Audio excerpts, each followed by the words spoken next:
মিনিটৰ কেজি যাব normal weight যিমান 100 সেন্টিমিটাৰ -100 মহিলাৰ ক্ষেত্ৰত 105 মই 150 সেন্টিমিটাৰ যদি ওখ হওঁ 5 ফুট যদি ওখ হয় 150 সেন্টিমিটাৰ -100 মানে 50 কেজি মোৰ নৰ্মেল ৱেট যদি মোৰ 60 কেজি থাকে এইটো ওভাৰৱেট বুলি কয় যদি ওভাৰৱেটটো 10 বছৰ কন্টিনিউ কৰে অবেসিটি তেতিয়াহ'লে তোমাৰ থাইৰয়েড হ'ব প্ৰেছাৰ হ'ব ডায়াবেটিছ হ'ব গাঁঠিৰ বিষ হ'ব এটাৰ পিছত এটা বেমাৰ হ'ব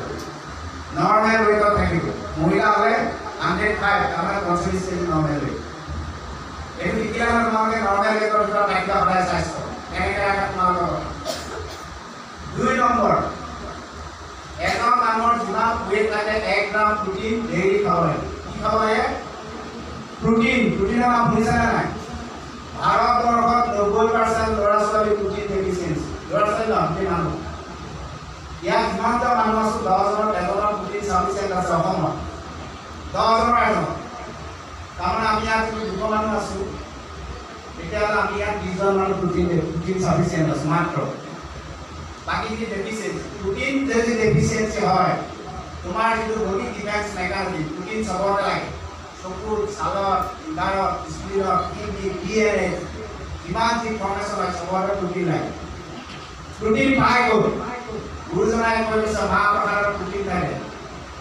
ৰামদেৱখন চাবা হাতৰ খাদ্য খাবা কি ক'ব লাগে ৰামদেৱখন চাবা হাতৰ খাদ্য খাবা গুৰুজনা মানে কোন আমাৰ অংগৰে কৈ গৈছে কিমান জানো মানুহ যদি জানো কিমান মানুহ আটাৰ খাদ্য খাওঁনে আটাৰ খাদ্য এই কাৰণে খাব লাগে আমাৰ শৰীৰত ভিটামিন আৰু মিনাৰেলছ লাগে ভিটামিনৰ নামটো ক'ব পাৰিলে এটামান ভিটামিন কোৱা ল'ৰা ছোৱালীয়ে পঢ়িব লাগে মনত ৰাখে মূৰৰ বিষ হয় চশমা ল'ব লাগে এইবিলাকে কাৰণ আৰু খালি নবনায় তাকে ঢেঁকী বনা চাউল এতিয়া শাক পাচলি দালি ভাত দি নোখোৱা হ'ল মেগী চাওমিন আহি গ'ল মোবাইলতে এপ্লিকেশ্যনত আহি গ'ল এইটো বেমাৰৰ এপ্লিকেশ্যন মোবাইলত বগাই যিমান খানা খাবা সিমান বেমাৰ বেছি হ'ব কোৱা কথাটো মই কি ক'লো হাতৰ খাদ্য খাবা ভিটামিন এটা নাম কোৱা কোনো নাজানে ভিটামিন চি নামটো সুধিছা নেমু টেঙা থাকে আমলখি থাকে কলত থাকে কলত পটাছিয়াম থাকে ভিটামিন সি ভিটামিন এ গাজৰত থাকে vitamin D B1 B6 B12 এটা ভিটামিনৰ নাম মিনাৰেলছৰ নাম কোৱা মিনাৰেলছ কি নাজানিলে বৰ লাভ পাম দেই কেলছিয়াম হৈছে এই কুলাৰ এটা নাম কৰে আছে কেলছিয়ামৰ নাম তুমি এখন পালো dia orang orang ada kalsium bukan apa lagi tuh magnesium kata aku se kalsium boleh harus dia se magnesium tuh mau boleh apa nak kau bilang iron very good আমাদের জিঙ্ক খাবারে বেশি গভীর হয় মনে নাই সোডিয়াম পটাশিয়াম ম্যাগনেসিয়াম এখন বলে যায় কত বলে দিও তাহলে ini saya bawa ini ada magnesium potassium ini itu minerals ini minerals jadi defisit magnesium defisit cuma yang kare dulu jadi magnesium defisit warna warna pasal berbeda kamu naik magnesium absorption kerja atau tidak vitamin C naik kalau itu paling baik kalau besar bisa और vitamin C deficiency adalah iron absorption normal baik mana kalau ada problem baiknya oleh এটা anaemia হলে haemoglobin কমলে মহাপুর থাকিব কাজ উগল নহব আর যদি vitamin সি deficiency vitamin D absorption নহব vitamin D করবা সানলাইট ভেরি গুড এটা ৰাতিপুৱা সোনকালে কিমান সানলাইট থাকে ৰঙা গুজ জোনে গুজ ৰঙা গুজ একানে তাৰ ভিটামিন ডি ডেফিসিয়েন্সি আছে যদি ভিটামিন ডি ডেফিসিয়েন্সি আছে ভিটামিন সি অ্যাবসর্ব নহব ভিটামিন সি যদি absorb হয় ম্যাগনেসিয়াম absorb হয় মানে মেমৰি তো পালো কিবা বিগিলাৰ তোমালোকে আজিবা বিভিন্ন ৰঙৰ সালাদ খাবা ঘৰত কৰা তুমি সালাদ হয় বিভিন্ন ৰঙৰ মানে ভিতৰ এটা কালাৰ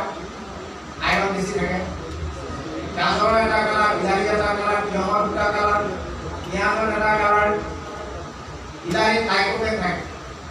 এইবিলাক ডিটেইলছ নকওঁ মাছবিটাৰৰ চালাড খাব লাগে ডেইলি খাবা এতিয়া খাবা ৰাতিপুৱা খোৱাৰ পৰা নেমু পানী গিলাচ খাবা ভগৱানক প্ৰাৰ্থনা কৰিবা যে মই মৰা নাই জীয়াই আছো জীৱন্ত হৈছে জীৱন্ত মানে জীৱনটো ভগৱানে দিলে আমাক ভাত খাবলৈ দিয়া নাই মই কাৰোবাক কিবা এটা উপকাৰ কৰিবলৈ নাই আটাইতকৈ শ্ৰেষ্ঠ সেৱা কি জানা আটাইতকৈ শ্ৰেষ্ঠ সেৱা কি জানা খাবলৈ পানী নাই পোৱা মানুহ এজনক ভাত দিছা ভিখাৰী এটাক ভিক্ষা দিছা পানী দিয়া হয় পানী দিছা বিপদৰ সময়ত বন্ধু হেল্প কৰিছা এটা সেৱা উত্তম সেৱা কি জানা কাৰোবাৰ যদি এটা বেয়া গুণ দেখিছা তাক যদি অঁতৰাই দিব পাৰা তাৰ কাৰোবাৰ যদি নাইকিয়া কৰি দিব পাৰা তোমাৰ যদি ফ্ৰেণ্ডৰ এটা বেয়া গুণ আছে তাক যদি সেই গুণটো অঁতৰাই এটা ভাল গুণ সোমাই দিব পাৰা এইটো উত্তম সেৱা তোমালোকৰ আজি কিবা বেয়া গুণ আছে আজি তাক ত্যাগ কৰা তোমাৰ ফ্ৰেণ্ডক যেটো ত্যাগ কৰি পেলাই সেই বেয়া গুণবিলাক তোমাৰ ফ্ৰেণ্ডৰ পৰা নাইকিয়া কৰিবলৈ যত্ন কৰা আৰু আকাশে আজি যেনেকৈ তোমালোকৰ সন্মান জনাইছে তেনেকৈ তোমালোকে সন্মান ৰাইজৰ সেৱা কৰিবলৈ আগবাঢ়ি আহা তেতিয়া চাবা গুৰুজনাই যিখন অসমৰ কথা কৈছিল যিটো অসমীয়া জাতিৰ কথা কৈছিল অসম আন্দোলন যেতিয়া কৰিছিল তেতিয়া আকাশ নাছিল মানে কোচৰ নামত ছাত্ৰ সন্থান আছিল চুতীয়া নামত ছাত্ৰ সন্থান আছিল আহোমৰ নামত ছাত্ৰ সন্থান আছিল চিদুল কাছৰ নামত ছাত্ৰ সন্থান আছিল তেতিয়া অসম আছিলে আমি চব আছিল এতিয়া আমি চবেই ছাত্ৰ সন্থান কৰিব লগা কিয় হ'ল